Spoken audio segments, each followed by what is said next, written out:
morning, IlliniLife. Welcome to Sunday morning on this crisp September morning. We're coming together across miles and across screens and social distancing to worship Jesus together. So let's sing some songs of praise.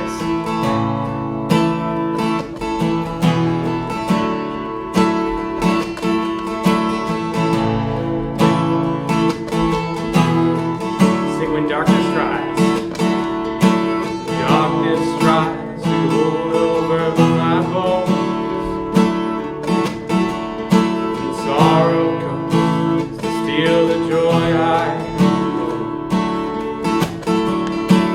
Brokenness and pain is all I know, and I won't be shaken, I won't be shaken. Doesn't stand a chance when I stand in your love. My fear doesn't stand a chance when I stand in your love. My fear doesn't stand a chance when I stand in your love.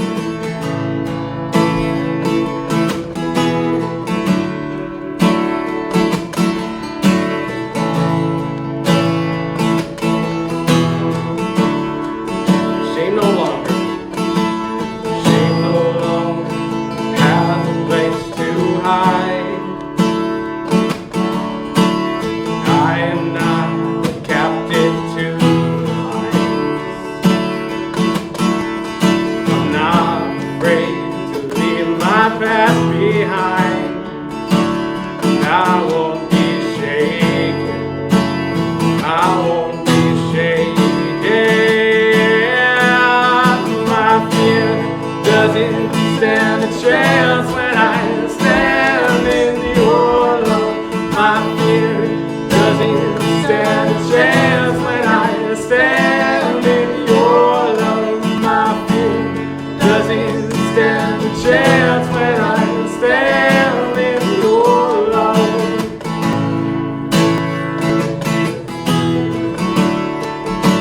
There's power that can break off every chain. There's power that can empty out a grave. There's resurrection power that can save. There's power in your name. Sing, there's power that can break. There's power that can break off every chain. There's power that can empty out the grave. There's resurrection power that can save. There's power in your name. Power in your name. My fear doesn't stand a chance when I stand in your love. My fear doesn't stand a chance when I stand in your love. My fear doesn't stand a chance when I stand in your love. My fear doesn't stand a chance when I stand in your love. My fear doesn't stand a chance when I stand in your love. My fear doesn't stand a chance when I stand in your love.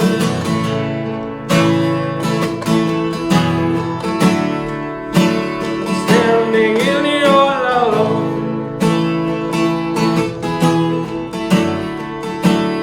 Standing on the rock, Jesus. Standing in your love, we're standing in your love. Amen.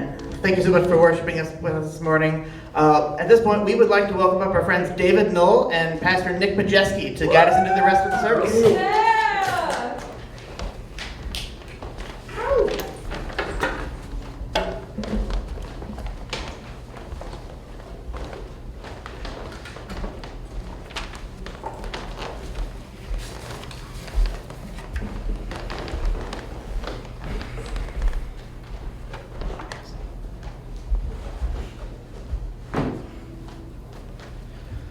Hello, everyone, and welcome to our, I guess this is not our first, but our Sunday morning service. We're so glad to have you with us, and we're so happy you're joining with us today.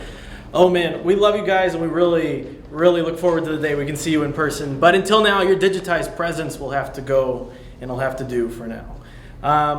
Well, I hope you feel welcome, and to kick it off, here's Pastor Nick with an announcement. Yeah, thanks. It's David's first time here, so I hope you're enjoying seeing him back up with you before service. You may have saw an email go out this week, and so I wanted to just take some time to reiterate an announcement we had as a church. And so many of you know about a year ago, 10 months ago, Pastor Mike Clunky from Cornerstone Church over at Illinois State University, he joined me as my co-pastor, and that was in the wake of some leadership challenges we were facing here. And so Mike joined with me as we looked into some allegations against my co-pastor previously, and he helped me lead the church forward as we sought to identify a healthy elder board and leadership culture here in IlliniLife. And so his primary role was to help me lead through a crisis we were dealing with. And so we made the decision to dismiss a former pastor. We made a decision to recognize some new elders to serve alongside and oversee the church together so we'd have a plurality of leadership and share the burden of leading the church. And then lastly, his goal was to help us establish bylaws or a way to make decisions and govern and oversee the church. And I'm happy to tell you that we concluded that initial work just this past week. And so with the conclusion of that work, Mike is returning full-time to his home church at Cornerstone in Bloomington. I hope you'll pray for them there, our sister church just down the road. We love them dearly. Thank you so much, Mike, for serving and caring for IlliniLife in this hard time for us. We are so thankful for your investment in our church and in our body. And so we still, as a new board, have a lot of work ahead of us. And so we're excited to continue to talk to you and update you on the things that are coming.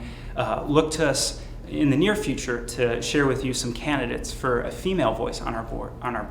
So that's all I wanted to share with you this morning. Thanks, Pastor Nick, for that announcement. Now moving on to the time of the connection card, right? Perforation is a thing of the past, right? And we all are locked in our rooms with our computers, right? And if you're in that situation, we would invite you to go to IlliniLife.org/connect. And there you will find a series of questions, and you might want to fill out those questions. Now, why would you want to do that? Well, maybe you are looking for a new friend. Maybe you have some questions about faith. Maybe you're wondering, does God exist? Do I want to explore a relationship with God? Maybe you want to get involved with the church and you think this one's pretty good, so why not try it out and maybe maybe you want to help out with some teams or help out, do, whatever you can do these days, right? If any of those are you, and the other thing is, the staff in this church prays for people who write connection cards. So you can write your prayer requests and you can get prayer. So if any of these are interesting, please fill out those questions on the website and click submit. And in order to give you a few minutes to do this, we're going to provide some mild/mediocre entertainment to get you through those minutes. So with that, I'll give it back to Pastor Nick. Yeah, so as has become our new tradition, we like to embarrass one another during the connection card time. So you may not know, you may know that David is a brilliant electrical engineer. That's what he's studying here, grad student. But he also really likes hockey. He plays hockey. He is really into hockey.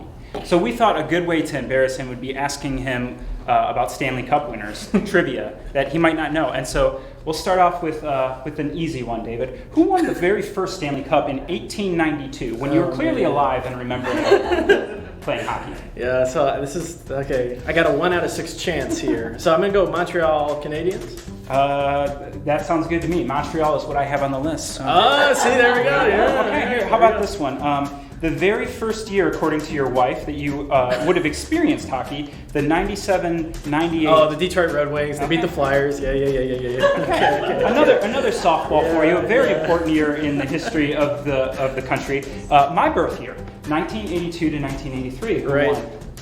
1983 to which one? 82 to 83. 82 to 83. The Avalanche. Sorry, can't give it to you. New York Islanders. Oh, okay. Okay, well we're let's go maybe an easier one. Who won 18-19? 18. Sorry, 2018 to 2019. The Washington Capitals. Okay, I can see. Yeah. Actually, that's wrong. It's St. Louis Blues. So Wait, that was last year? Oh, then I guess. Yeah, that was Blues. The Caps won the year before that. Okay, well, fine, you better sure. get this one right because there's a lot of Chicago people here, and it's a little hint. So 2014 to 2015.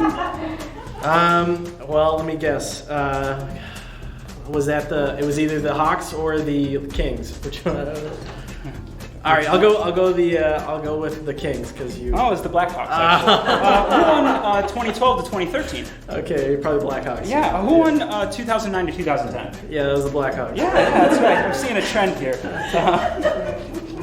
A very important year in this church. 20 seconds. 1989 to 1990. The formation of IlliniLife, 1989. Let's go with the Boston Bruins. Edmonton Oilers. Oh, the Oilers. I'm starting to think maybe you don't watch hockey, David. Let's see. 2008 to 2009. 2, Penguins. 1. Yes. I got that one. All right. So with that out of the way, we're going to invite up Alan, and he's got the sermon for you guys today.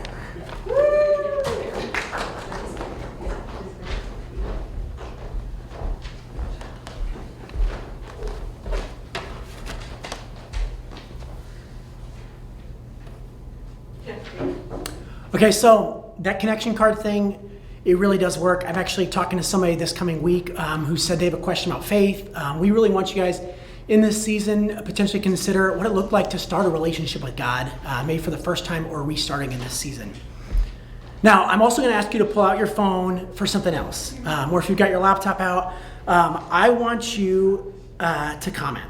We love the chat bar in our live services. I know I love it. I know Russ loves it. That's two of us. But here's the deal.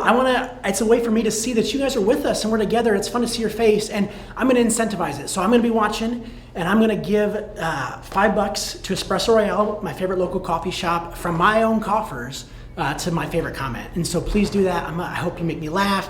I hope you make me cry. I'm really looking forward to it. So, hey, it's football season. Most of you don't care probably, but this week the Big Ten Conference just voted to start the football season in October.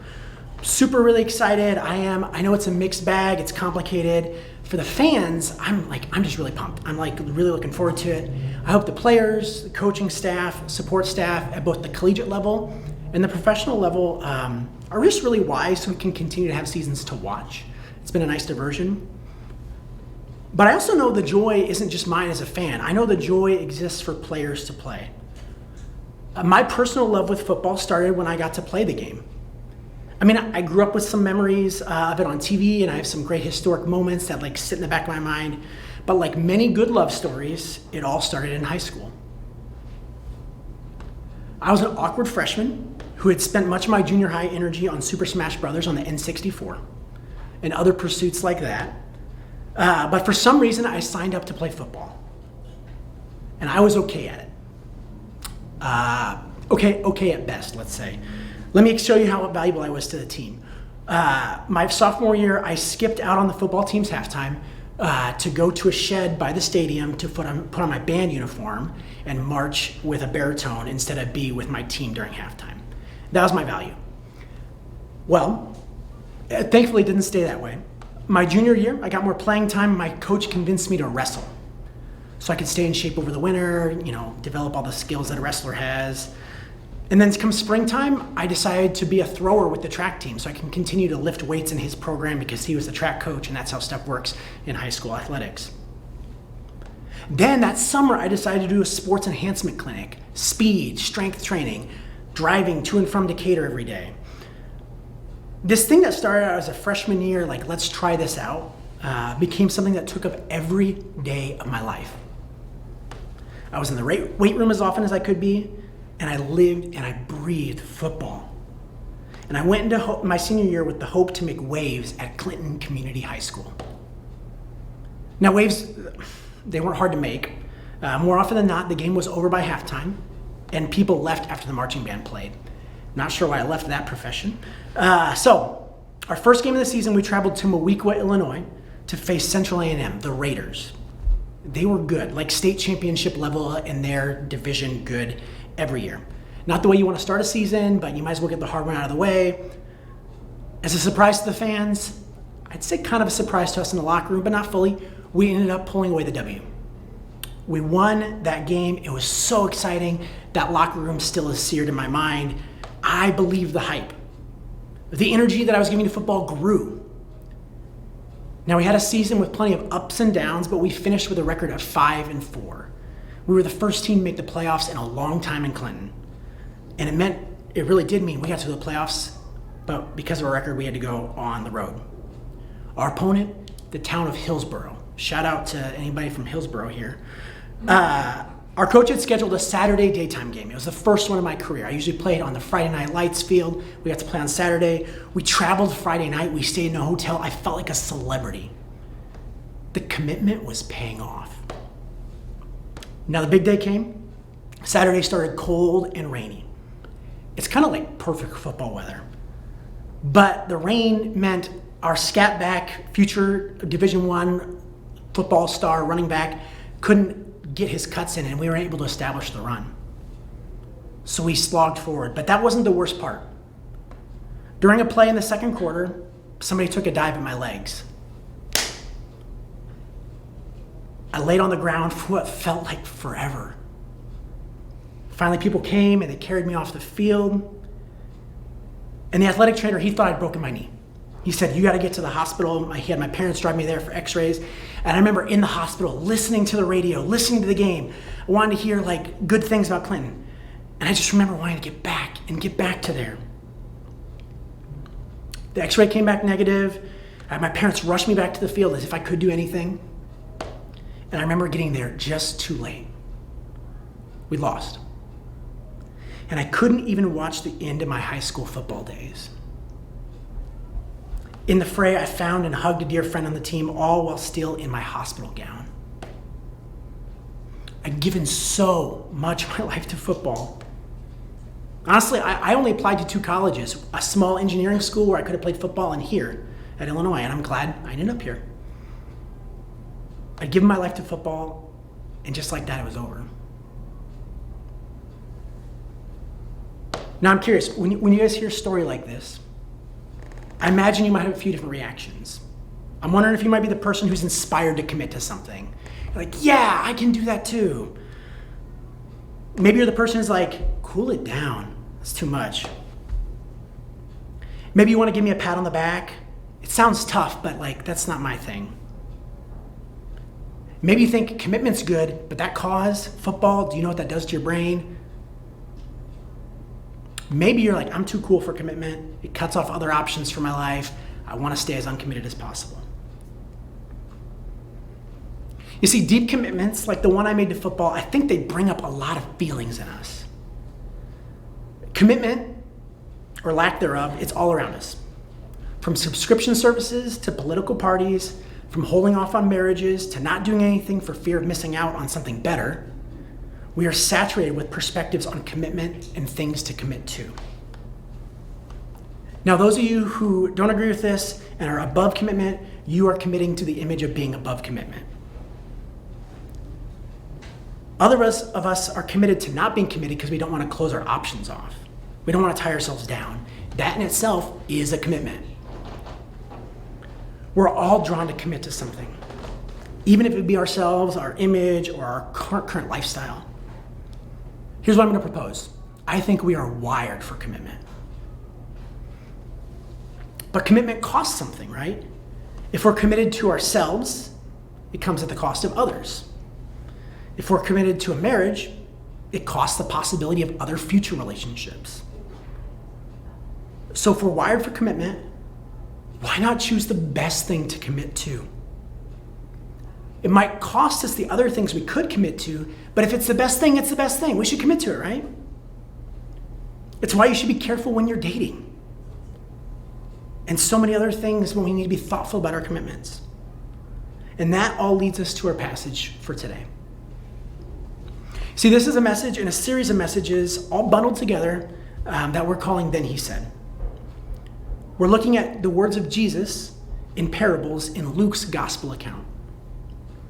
These stories are ones that Jesus tells to help us to see a new perspective on who God has in his kingdom and how he's inviting people into his kingdom. You can find the previous weeks here on our YouTube channel or on our podcast if you're listening. And if you're new to our channel, or if you're not new, I'd love for you to like this video. And I'd love for you to subscribe if you haven't subscribed, because it helps us to be visible as a church. It sounds kind of social media influencery, but it really does help us. So with that in mind, how about we get into the passage? Sound good? Yeah, Alan? Great. Yeah, woo! Thanks. Okay, our passage today is found in Luke's gospel account. It's chapter 14, verses 25 through 33. We're going to read it in 3 sections. We'll read a section, we'll talk about it, read a section, talk about it, read a section, talk about it. And we'll develop a framework for why these 3 sections are together. So let's start with the first one. It's going to be verses 25 through 27. This is Luke's gospel account. Large crowds were traveling with Jesus, and turning to them, he said, "If anyone comes to me and does not hate father and mother, wife and children, brothers and sisters, yes, even their own life, such a person cannot be my disciple. And whoever does not carry their cross and follow me cannot be my disciple." Now, the first thing I take note of when I see a parable like this is who's Jesus talking to? Who's the audience? Okay, so Jesus is walking along, and people are following him. Nobody asks any questions. He just sort of looks back and says this stuff. I wonder if this is something that he might have repeated to groups over the course of his ministry who were following him, just to sort of get them in check. For this is what you're committing to if you're following me. He says that in order to follow me, you have to hate those closest to you. That's one way to clear out a crowd or to draw angsty teens to you. But in translations that try to convey the meaning to a modern audience, you'll see the words "in comparison." And I think that's accurate. It helps give context. It doesn't make the passage less intense, it just helps us understand it. Jesus often speaks in hyperbole to grab attention. In doing so, he's changing our viewing angle from tighter to more panoramic. Right? So I love my wife, but I also love God. But if I hate my wife in comparison to God, the gap between the two can grow. He's creating a bigger love category by drawing us down towards hate and comparison. So the viewpoint is growing. He's using hyperbole to give us an expanded viewpoint and say, you must love me that much that it looks like hate. It's a big gap. So what's his point? Why is he doing that? Because he's calling us to reorder our priorities.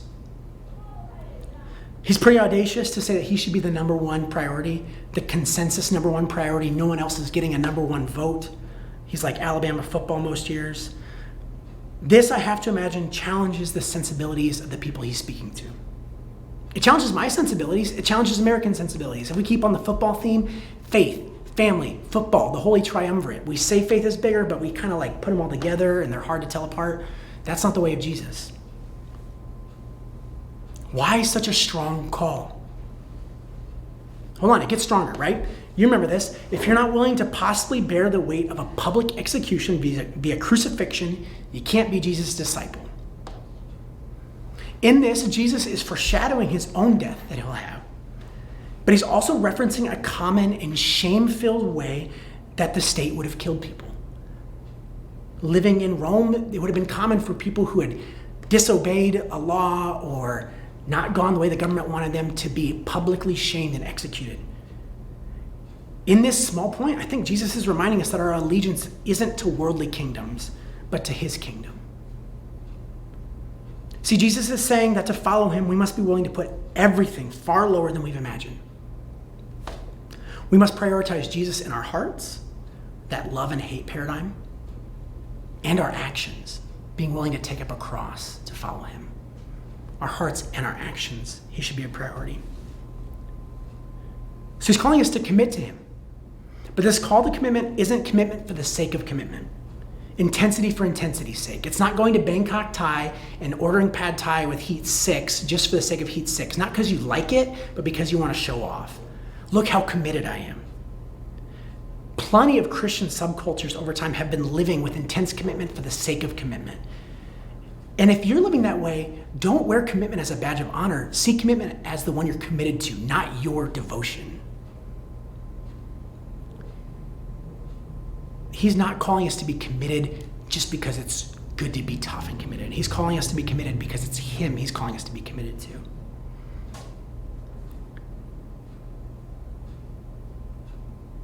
So either the commitment is worth it, or he's crazy to ask it of us. Now, this same analogy shows up with let's keep using dating as an analogy. The person you choose to marry is the person you're willing to give up every other person for. Marriage vows often say, are you willing to forsake all others? So you're willing to make a commitment to one person for the sake of losing everything else. Jesus is asking you to do the same thing. There's a cost.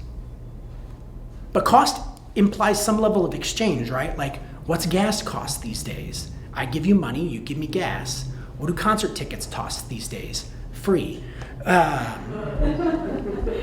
So if discipleship, following of Jesus is worth it, or it costs this much, if it costs this much, is it worth it? Let's go on. I think our next two passages are going to help flesh that out for us. We're going to look at verse 28 through 30 now. This is Jesus speaking. He says, suppose one of you wants to build a tower. Won't you first sit down, then estimate the cost to see if you have enough money to complete it?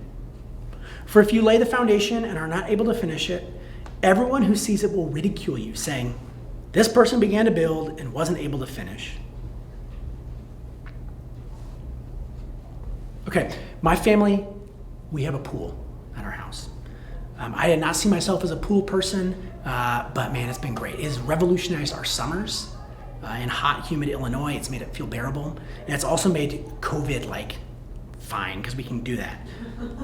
Our kids love it, and they've taken to the water wonderfully. My favorite part of the pool, though, other than playing with them and the rest, my wife, my friends, is that this pool has a deep end and a diving board. I get to live out the dives I wanted to try as a kid, but was too scared because people could see me doing them. I realized I can just try anything there. Without anybody watching, I've tried to do flips. And my biggest challenge with a flip is fully committing. I end up with the slap of my back hitting the water and the sting that goes with it all the time. This is not something I would do in a public pool.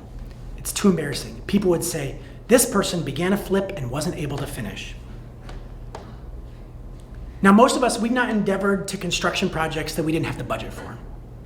But I think we can all recall something we tried, but we just couldn't do without fully committing to it.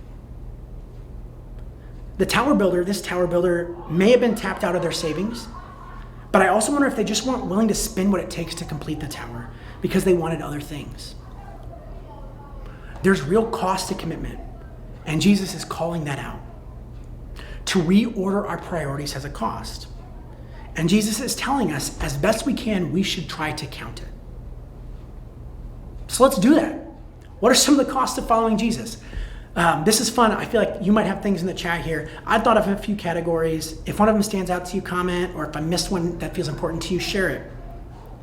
There's a few categories here. I think there's financial costs of following Jesus. Let's start with real cost, right? Following Jesus means money and security aren't my core pursuit. It's all over the Bible. Money becomes a tool to bless others rather than a resource to accumulate for self. Generosity is a marker of a Jesus follower. That's a cost. There's relational costs. Sometimes you have to change your relationships because you follow Jesus. That means people who influence you poorly, you might need to step back from. That means people who are fellow Jesus followers who aren't living under kingdom morality, you may need to have hard discussions with. It means talking about biblical justice with people and being willing to navigate those challenging conversations in a way that Jesus would have you do. It might mean boundaries need to be put in place in relationships, and friendships that looked one way won't look the same ever again. Familial relationships might not look the same again. Dating relationships might not look the same again. There's experiential costs. Because you're following Jesus, you might not get to do the things you want to do. It might be because your money is going to other things. It might be because your time's going to other things. Or it might be because the experience isn't godly. I think there's also societal costs to following Jesus. It might not always be culturally expedient to follow Jesus. I think COVID is bringing that out, where people who sort of are on the fence, maybe are coming around less. We'd love to have you come back, by the way. But you'll already find as a Jesus follower that you don't fit into the molds other parts of culture are asking you to fit into. You don't fit neatly into a political party. You don't fit neatly into a cultural subgroup, because Jesus' way is distinctive from the world's. And that means you may not progress as far as you want in society or your career because you follow Jesus. It's a real and genuine cost. Now remember, commitment costs something. And again, if you have other costs, I'd love for you to put them in the chat. Jesus is asking for full commitment. He's asking you to give up your world. He's asking you to give up the world as you know it. He's asking you to give up your way of living. Just like the half-committed builder, to believe in Jesus but not follow him opens you up to more ridicule. It's a simple definition of hypocrisy. I follow Jesus, but I don't really follow Jesus. Remember, I'm going to say this again and again. There's a cost to everything. Is what I'm committing to worth the cost? The next question is what I'm not committing to worth it? We're going to go into this last part of the passage, this third part. Jesus brings up that very point. I'm going to read verse 31 through 33 now of Luke 14. Or suppose a king is about to go to war against another king. Won't he first sit down and consider whether he is able with 10,000 men to oppose the one coming against him with 20,000? If he is not able, he will send a delegation while the other is still a long way off, and will ask for terms of peace. In the same way, those of you who do not give up everything you have cannot be my disciples. Okay, in this last story we have Jesus talking about a king who is counting the cost to go to battle. His choice affects a lot of people. It's not just himself and his own kingdom. His choice affects the people in the kingdom. His choice affects the soldiers in the army and their families. Your choices affect the generations to come after you, not just yourself. This king is going up against another king and an army that's going to win. They're going to conquer them. The question for this king is, what standing will he and his kingdom have as they're taken over? Will they go down fighting, or will they honor the conquering king? In this parable, Jesus is telling us that God is coming to win the battle. God is coming for our lives. Will we be among those who have come to terms of peace with him, or will we be among those who are fighting him? Jesus here is contrasting the builder by asking us to count the cost to not follow him. Now, if you think your life and world are fine without God as your king, if I think my life and world is fine without God as my king, we find this battle and victory of God's to be offensive. But if you think of Jesus as a conquering king, as one who is taking back a rebellious people, the image becomes across so differently. He's reclaiming our lives for himself. He's bringing us back into covenant with him. He's bringing goodness and conquering. If instead of seeing our own personal kingdoms as good, we saw them as rebellious, all the costs to follow Jesus start to make sense. We have to give up our own rebellion to God himself. Jesus is the rightful owner of all of our lives. Not just the Christian, but everyone. But he didn't come to that by being a master of colonialism and taking over everything. He made you and he created you, and you and I have rebelled from him, and he's inviting us back into the fold. He sees our rebellion and he wants to offer the best terms of peace we could get. That's why he himself took up the cross. When he's asking us to follow him and take up our cross, he is willing to pay the price himself. He's also building a home for us, for all of humanity. He's not going to run short like the tower builder. He is building a home for us, a new kingdom. We must only lay down our rebellion. You see, not following Jesus costs even more than the world. Separation from our Creator. Our own kingdoms being destroyed rather than given up and integrated. I invite you, if you've never surrendered to the rightful king, do so today. There are benefits to the brokered terms of peace. There are financial benefits. Money stops being a snare, something that I never have enough of, but becomes a tool to bless other people because God has it all and I can trust him. Relational blessings. The richest friendships should come in the context of the church because there's no pretense. I'm not gathered together by a hobby. I'm gathered together by the King of the universe. He's the one who unites us. There are experiential benefits. I get to experience God's Spirit speaking to me. I get to go fun places on mission for God. And I get to just do fun things because I'm free from my own way of doing things. And there are societal benefits. See, Jesus followers should be working towards a better society, built on his values rather than the ones humanity's rebellion has developed. That is a benefit for all. See, being on the right side of history is not about utilitarian, democratic morality. Whoever has the most votes gets to decide what we do. It's not doing the right thing in the right moment. It's standing with the one who owns and directs history. It's standing with this king and the benefits that come from following him. So for you, let me ask you, have you considered what the cost of not following Jesus is for your life? Surrender to the rightful king is good, but it's not natural. That's why Jesus is talking about this. He says it's going to be hard.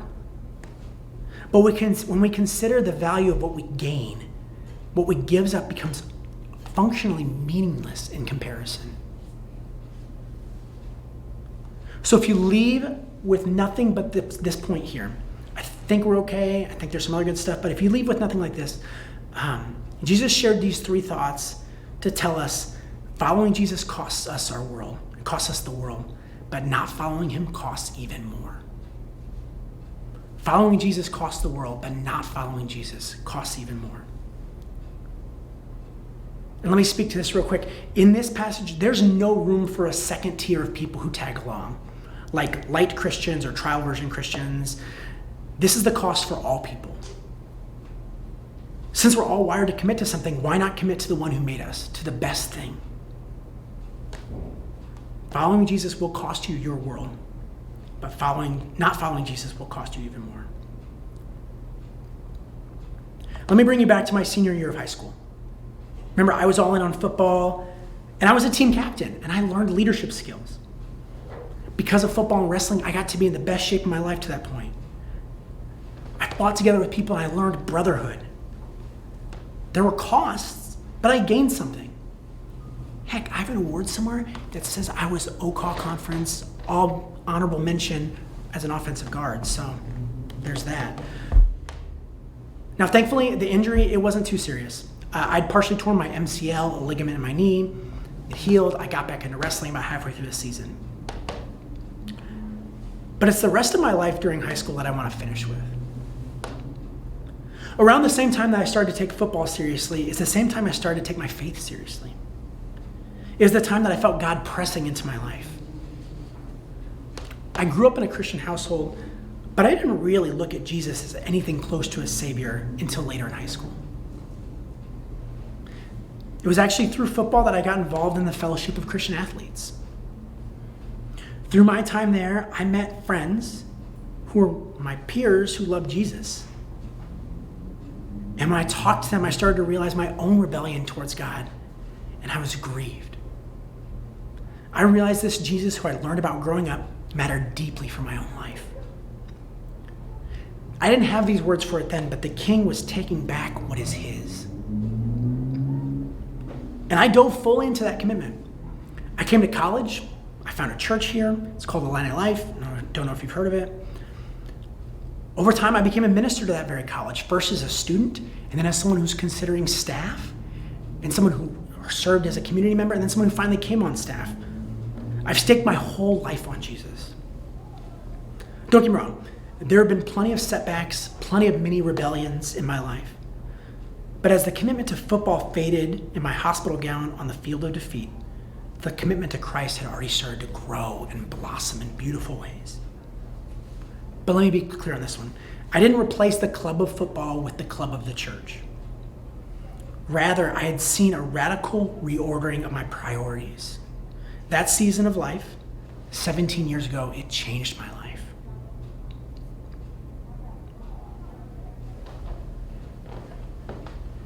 Now, there have been things I've had to pay in following Jesus. I've had broken friendships over my Christian values. Money really has had to take a different place in my life.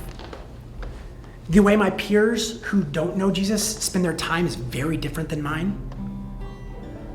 I had to be careful about my perspectives in a world that doesn't understand Christ and how I communicate them. But the summer after my senior year, I went to a Christ in Youth conference, and I remember singing the words to a song, and the words were, "Take my life." And I don't think I knew everything, but in that moment, I admitted I was willing to pay everything for Christ. I did my best to count the cost. Now, there have been other situations I think about over the past 17 years. I had to navigate dating relationships in college. I had to figure out whether I was going to get married and when we were going to have kids. I had to consider how to think about my degree and my career and put those things in their proper place. I've had to deal with tragedy and loss. I've had to deal with parenting and the challenges that go with that. These are all situations that if I wasn't a follower of Jesus, I don't know where I'd be. These personal tragedies, moral dilemmas, raising little human beings, I consider the cost of not following Jesus in these situations, and I shudder at the thought. Following Jesus costs the world, but not following Jesus costs even more. Following Jesus has cost me my world, but when I think about what I gained, I am so thankful. Following Jesus will cost you your world, but not following him will cost you even more. Will you consider this call to commit to Christ and what that can mean for your life as we pray?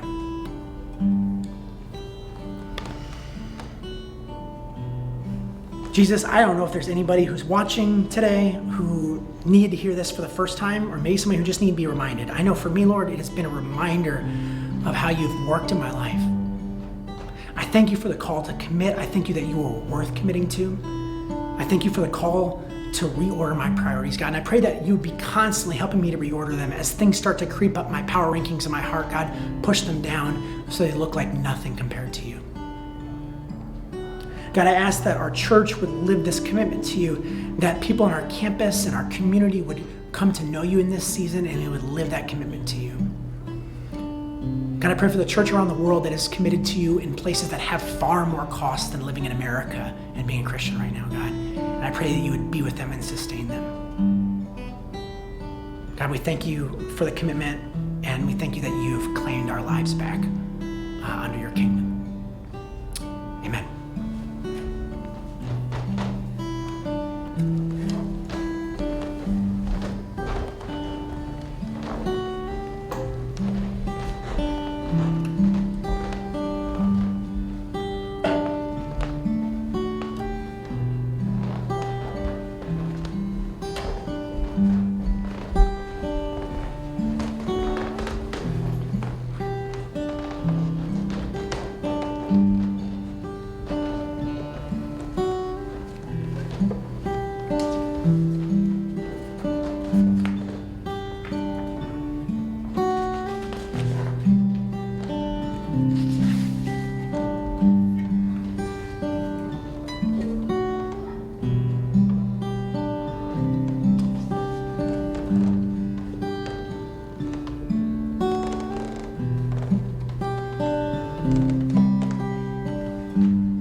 entered our time of responding to what Alan has told us through music. It might be a good time to evaluate where you are in your life with your commitment to Christ. Maybe you made that commitment years ago, and there's been some area of compromise or some area where you found yourself in that trial mode. And maybe you haven't made that commitment yet. It's not something you've thought about, or it's something that has been in the back of your mind, but you've not gone forward with it yet. As we respond together, sing with if you feel led, but also think about that, meditate on that, and pray about what it might look like to move forward.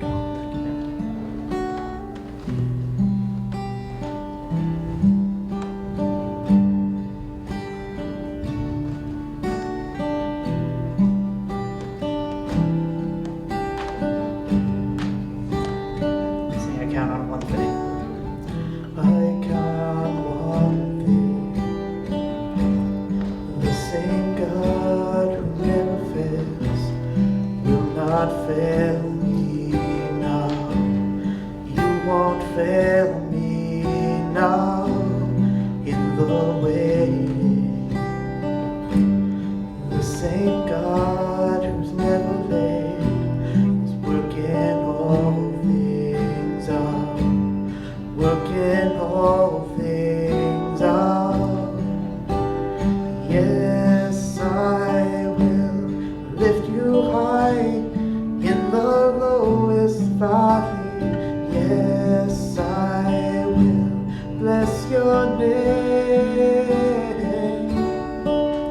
And yes, I will sing for joy when my heart is heavy all my days. Yes, I will.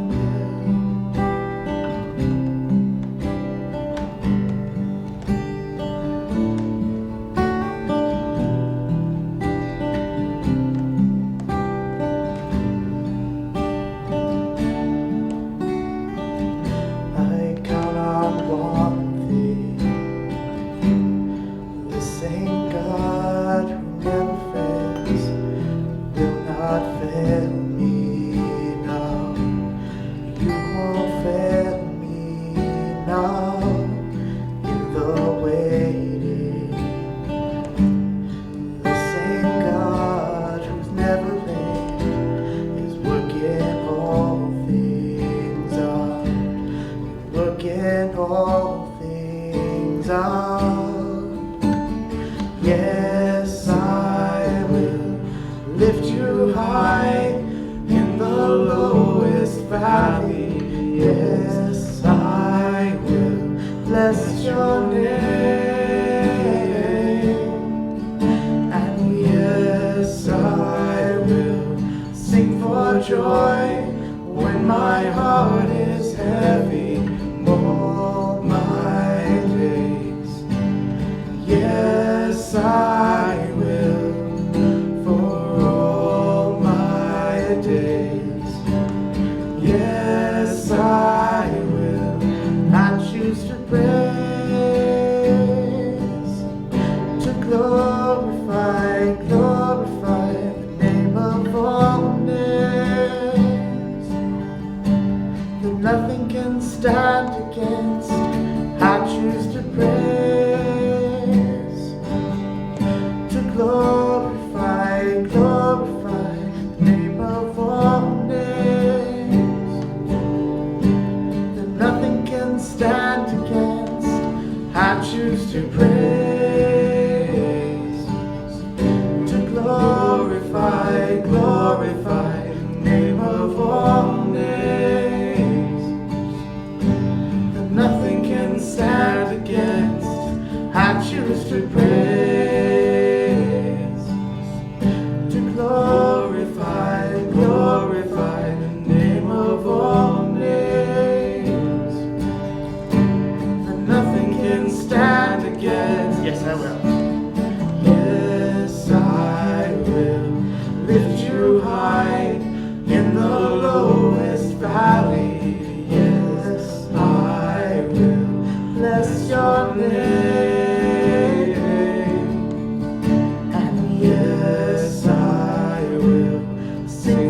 joy when my heart is heavy all my days. Yes, I will for all my days. Yes, I will for all my days. Yes, I will.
I'll never be saved. My sin has been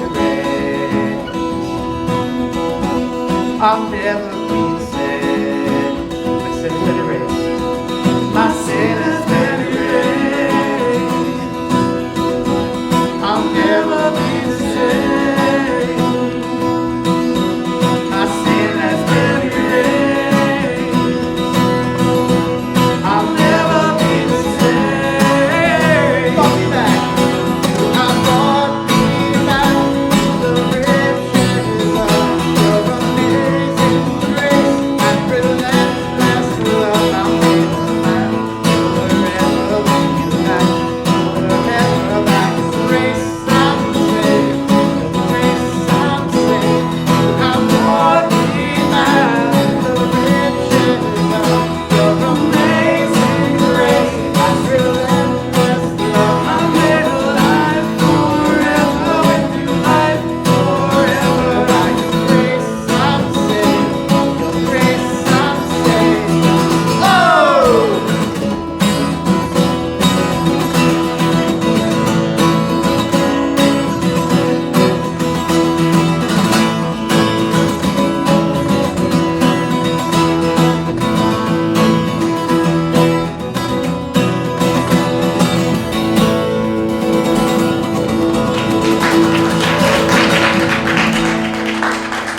Heavenly Father, we thank you so much for the chance to come together as a church, to worship you, and to think about the relationship we have with you, Lord.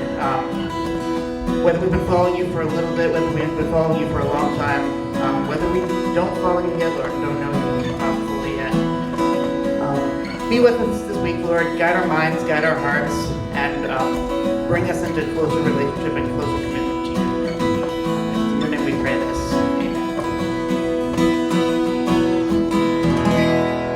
Well, thank you so much again for worshiping with us. Our friend David Mills got some announcements, so let's bring him back up again.